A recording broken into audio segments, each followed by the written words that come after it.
hello, and welcome in this newest episode 27 of our Ellie Talks podcast, your introduction into the sustainable world of textiles and fashion. And today's episode, we will introduce Miss Jozefien Forton, Circular Executive Officer, I like that title very much, at Maison Forton. And today we will also briefly introduce your company. So welcome, Jozefien. Thank you very much. As we always start, we would like to start with getting to know the person who is sitting next to me. So we would like to get a little bit personal. We read on your website that it mentions, I love rugs. But before we dive into the rug, tell me, please, a little bit more about yourself. What makes you happy in life? So we are today the 3rd of January. So I just came back from a weekend at the seaside with my family, 2 kids and husband and friends. So I think I'm a people person who likes to be around people. And then we went for a walk. So I like the nature as well. And then my some extra inspiration during the holidays. Like I try to read something, or if we go somewhere, visit some new places. So that you get energy back for the new year that has to come. So I think I'm a people person. That's a bit the clue that I like to be around people. That's already visible, and I see you have a lot of energy from the holidays as well. So that's good to start the podcast.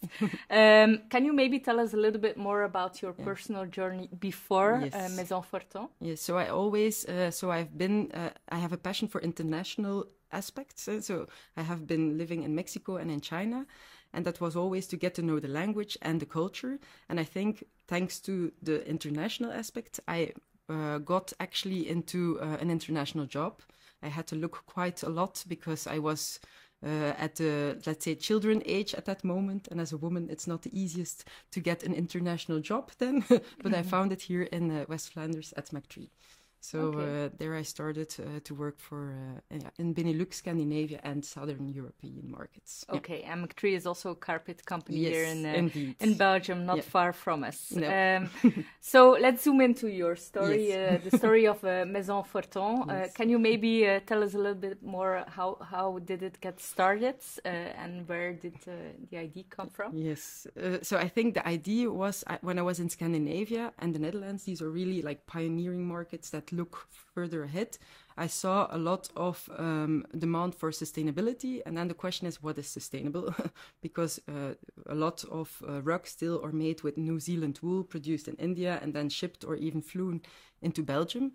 So I wanted sustainable with the recyclable yarn, and then the story started like, how will we build a sustainable brand? And for me, the trigger for that was like we had Günter Pauli, I probably know, the Blue Economy. Yes. I read that book and then I thought, okay, we can change things. And like when you get into the sustainability topic, you get kind of nerdy. And then I heard about the Club of Rome, who said that we only have a limited amount of resources. And I thought, okay, then we need to better spend what we have.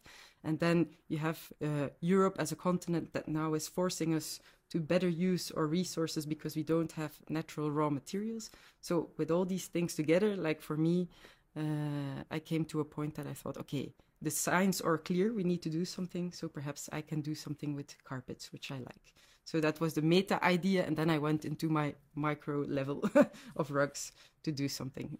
Okay, inspiring. So for you, sustainable means then as local as possible, made from recycled materials, in that case. Okay, that's good, interesting. You also talk on your website about the soft revolution, like that. We know, and I can feel that today for those who are watching, Here we have the rugs. The rugs are very, very, very soft, but of course there's a lot more to them.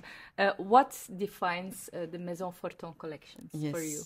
I think we want to combine soft design. So we have our shapes here. We have 3 shapes with based on the nature, and we also always combine simplicity. So I think we don't want to be the first fast fashion brand, let's say, or want to change the collections a lot. We want basic colors that stay for a long time, but you can add a little touch of color as well. So I think, and we have so you can see it here, you can add, these are the more neutral ones, blush, for example, as a color. And for me, it's on the one hand, simplicity by the shape and the colors, and on the other hand, a little twist. But the goal is that it stays a long time. So quality is important, because otherwise, you can ask yourself, why are you doing it? The durability. Yes. Very nice colors lying here. So definitely have a look at the website. But it's almost a donut shape as well, if you know the donut Indeed. economy concept there. It's true. It's true. I didn't think about that one. It's for your next collection. Yeah. So let's zoom into sustainability in practice. Yes. Can you maybe elaborate a little bit on how you integrate that in your daily operations and your product offerings? Maybe some concrete examples as well. For me it was like, what do we do different than somebody else in my mind? And then I think for us, sustainability is at the core of everything what we do. So we will first ask, even for, let's say, the packaging that I'm buying, where is it made, what is it made from, and what will we do at the end? And so everything goes through the filter, and it makes that you have a lot of limitations, because I'm really choosing the hard way. I think if I would choose the easy way, I would just go to low wage countries and do whatever I want. And now I say, okay, I need to have a limited collection that stays a long time, that can be qualitative and still at an acceptable price point. So back to the question now. So what did we do? I think we started with looking at which materials to use. Even the waste we have, like we make samples out of it, or I even stock it in my garage. So we really go a bit too far today, perhaps, in that. But okay, it's the beginning.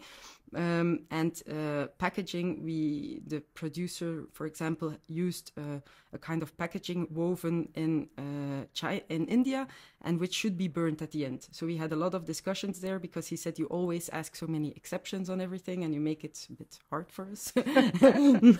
And then this had several discussions that I said, can you not understand that I cannot have a sustainable rug in a packaging that then should be burnt? I really cannot do this.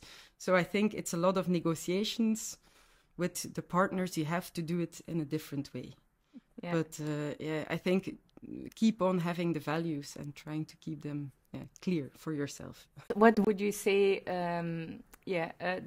sets you apart from a traditional sustainable rug company? Yeah, that's a good question. You I have thought made about that comparison yet? I think, like, what is a sustainable rug company? For me, that is the first question. There are a lot of people that don't. For me, it's local. So a lot of people are not producing locally. That's one step. Then that you think with the end in mind. That's also for us a process that we keep on going further in. And then, I think you have people using the same material perhaps, but then the way they run their business, it's just the ice on the tip of the iceberg, just to show that they are sustainable. But the rest of the company, they don't. They try to care, but they're too big to care in a kind of way. And that's why I want to do it with Maison Forton in a different way, because I really want to care about the product, but also about the people.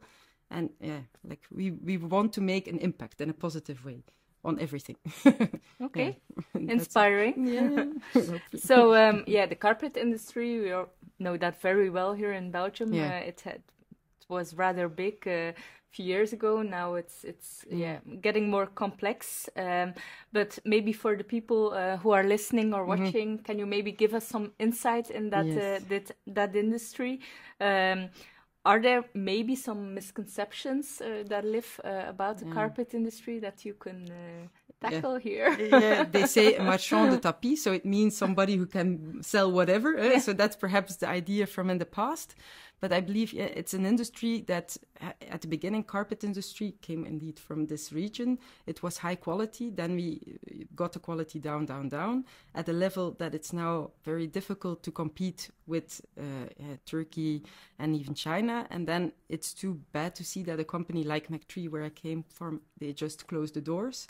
So I think And that's one outcome, unfortunately. And the other part is that you have a lot of consolidations now happening, like Victoria, who bought then Balta and Ragolle. So you see that the groups are getting bigger. So I think the challenge is, how can you... If we cannot win on the lowest price, then we should create value somewhere else. And I really believe personally that we can stay here in Belgium, but the big challenge is to create value. And I think for that you need to invest, and then you need to have a management that wants to look on long term. And I think that's the biggest challenge all over, that we're always focused on short term, and it's even in politics today. And I think... that's for me the biggest challenge that we have is to think across generations to make impact for the generations to come. So I think if the carpet industry changes a bit and tries to think more long term, then we're going in the good direction. But it's challenging because you need to spend money at the moment that it's crisis, and when it's good, you need to look at the future. So. Yeah, I think it's challenging when the pressure of the shareholders get big. Yeah. So Although I'm convinced that in our Ellie ecosystem, we already have a lot of SME players in the of carpet course, industry. But they are the ones that make family the difference. businesses who look on the long term. Of course. Also who are tackling those sustainability challenges. But I'm sure they can agree with the statement. But there's more to carpet industry indeed than the consolidated groups that and get into the news. Definitely, and I think the small players, mostly the ones that are still here, are making the difference because they are investing.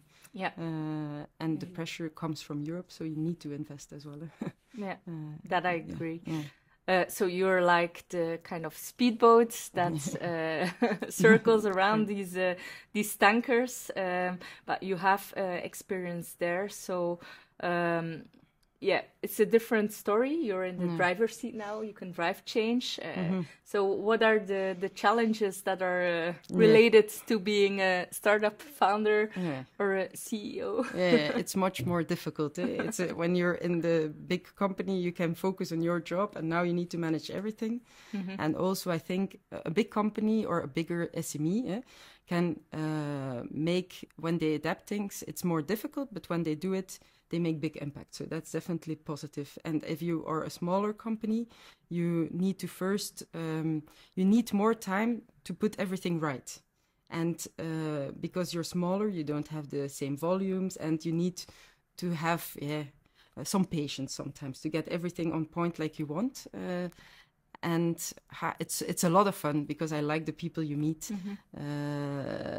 It's how to say, it's like you feel you're part of the change, but at the same time you need to get everything right with limited resources, limited time. So I think that's a challenge, but perhaps it's for everyone. Everybody has the same challenge. And maybe it's also time to tackle another misconception. I think we hear also for myself a lot that it's always easier to transform being a sustainable or circular born startup company than it is for a third generation business to change. But in your previous answer, I feel that it's not always that easy to start from scratch as well. Yeah, because the name getting known is a challenge, let's say. And then I think if you both have advantages and disadvantages, I think for me it's easier. I can select with whom I'm working, but you have limitations due to the volume. But I can go faster once I have it, and I can go all the way. And that's what we do. We go all the way from the start, and then we can go further. We don't need to take care of the past. But I think if you find the right partners, then you can go very fast. That's actually the clue. When you have the good partners, you can move, and then you'll be the speedboat and you'll be a hit. That's great to hear, because that's all what Ellie.Connect is about, finding the right partners. So for people listening, looking for partners, go to www.ellie.connect.com and register and find your match. If it's in the carpet industry or another one, we can definitely help you there. what also struck me on your website is that you're very transparent when you talk about your production chain, which is something we don't see that often. For me, transparency and sustainability go hand in hand, but it also makes you vulnerable for copying. So how do you balance, on the one hand, being transparent, and on the other hand, keeping your IP in the company? Yeah, that's a difficult one. Yeah. I'm still challenging Ellie. I'm still looking how to do it, but I believe if I cannot be transparent, then perhaps can I make the change I want to make? That's actually the goal, is to show what's happening behind the product.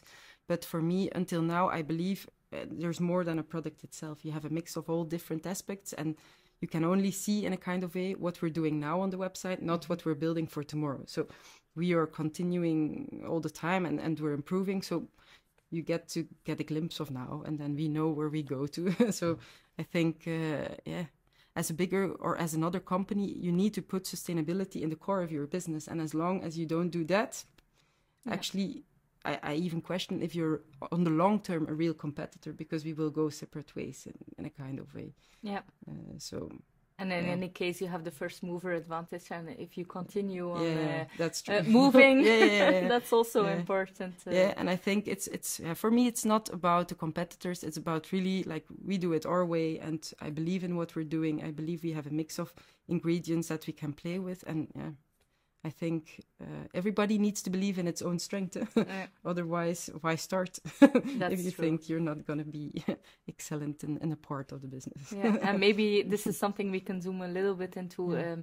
How do you start a brand? We know it's Ellie, how difficult that is, although we're maybe a digital brand, but for Maison Forton, how do you find your place in the market? I think it's going out there. It's the same probably as you're doing, going into the market, talking with people, making connections. Like the partnership thing is for me a point to work on this year, to go more to the same value-based companies and to make together the changes. But at the beginning, it's really building everything, building your website. Now we're launching a second one because it's already outdated, so it goes faster. And then building your Instagram, and then you have your basis. And then I see it as all the time building little steps. And I feel like now we're ready for then a second bigger step. And it will be organic and little by little in a good direction. Small steps in the right direction. This is actually indeed one of the quotes I think I once mentioned, but it's definitely true.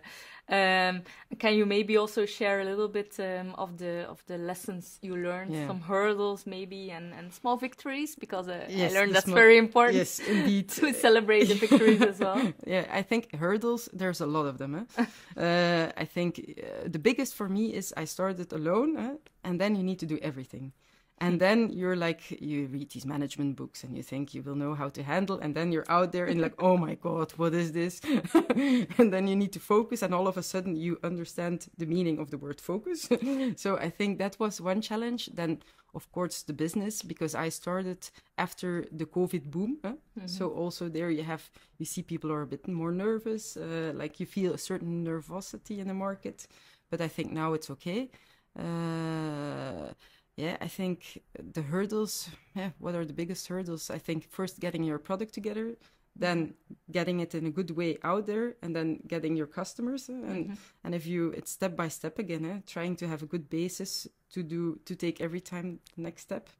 And then going back to the point where you say, okay, this needs to improve, and also people, finding the good people. That's for me. It's a hurdle for everyone, I think, in the industry. My advantage is I don't need to produce everything myself.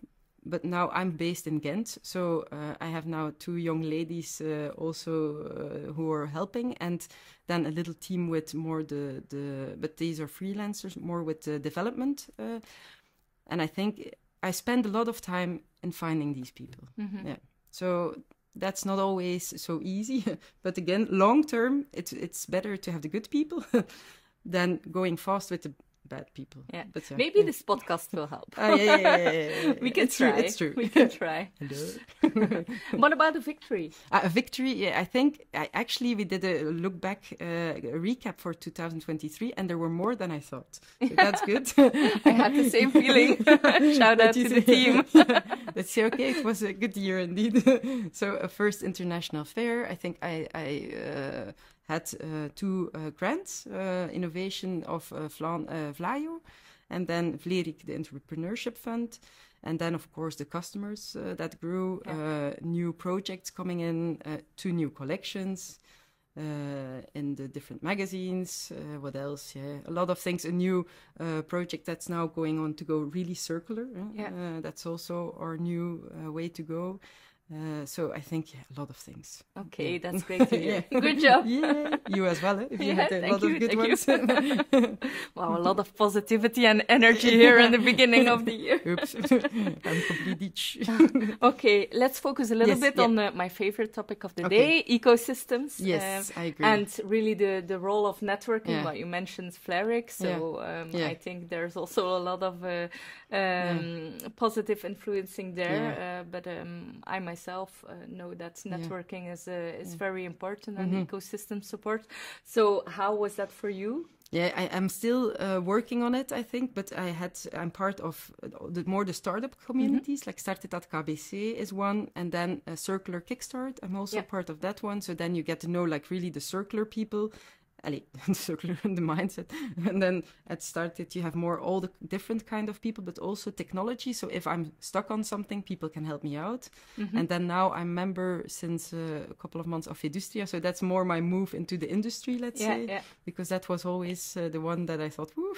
And I'm Ellie.Connect is also I rely on you also sometimes, so that's good. I think building the network and seeing what will come out of it, and little by little Flanders DC as well. Yeah. So all the organizations that help you at the start. And I'm also part of Netwerk Ondernemen now. So okay, I'm doing a lot of networking. I realize. I feel you. It's important. Yeah. And as you're on the podcast today, you have a huge opportunity maybe to ask a question to our network, Ellie.Connect, and our listeners or viewers. Is there something you would like to ask them or tell them? I think one, if there are people who really feel the same mission, like I always open to have a talk together to see how we can create a real partnership, but then a real one. Not the one that you say, let's talk, and then at the end you think, was this with the good intention or not? Yeah. And then also for our packaging, we're still looking for some waste streams to use as packaging, and we were thinking of outdoor fabrics or something. So if somebody knows something, I think people at the European Spinning Group can definitely help you with the outdoor story. Okay, that's great. And the rest challenge on Ellie.Connect for your packaging is definitely worth the try. Let's talk about the future as well. What's your big dream for Maison Forton? Are there any specific milestones you would like to reach? I think I have a lot of dreams, but I thought which one is the big one then?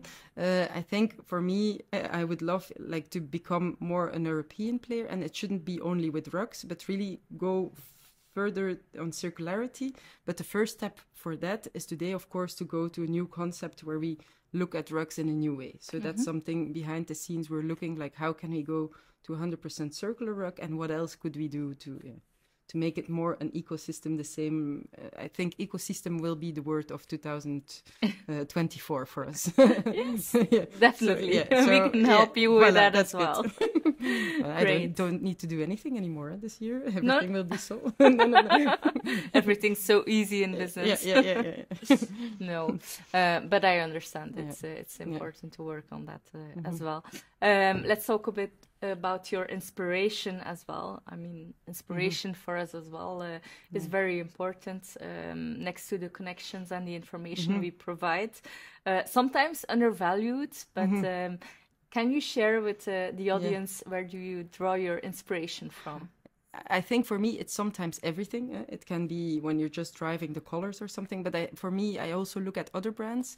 And I think, for example, in Belgium, Ellie.Connect is doing a very good job as well on sustainability. So I think what they're doing is quite inspiring. And then also, you have a lot of smaller startups or also abroad, like a brand like Asphalt. It's more a jeans brand that's very transparent on everything. I think the way they communicate and interact with your customers is really inspiring. But you have inspiration comes from the sustainable part, the design part, where you go to Dutch Design Week and you see what's happening with new materials like mushrooms. It's so much fun to see what's happening. There's a lot of innovation happening there. Yeah. So I think it comes out of different corners because you have business, you have design, you have material. So always looking what's happening. I think that's the clue. Okay. Interesting. So we're almost running at the end of our episode. Do you maybe have a final message you would like to share with the community, the industry, maybe fellow entrepreneurs as well that are seeking some inspiration today?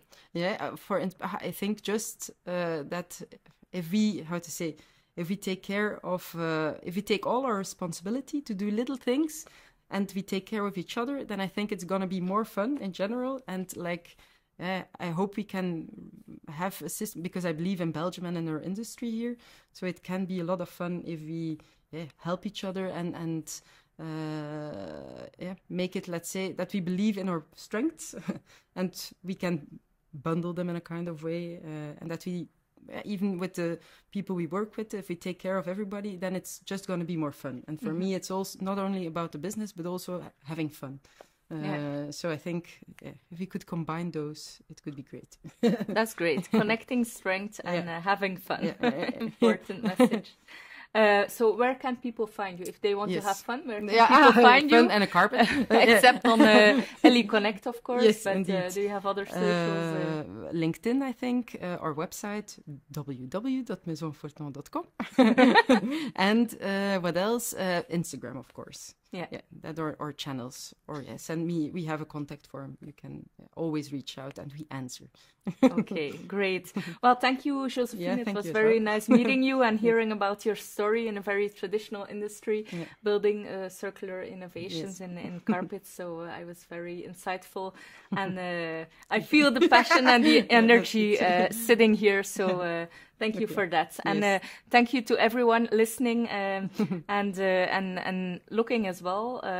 Please don't hesitate to subscribe on Ellie.Connect.com to review this podcast episode, and of course stay tuned for another year of more engaging interviews, a lot of more inspiration coming your way. Thank you, and let's do great things together.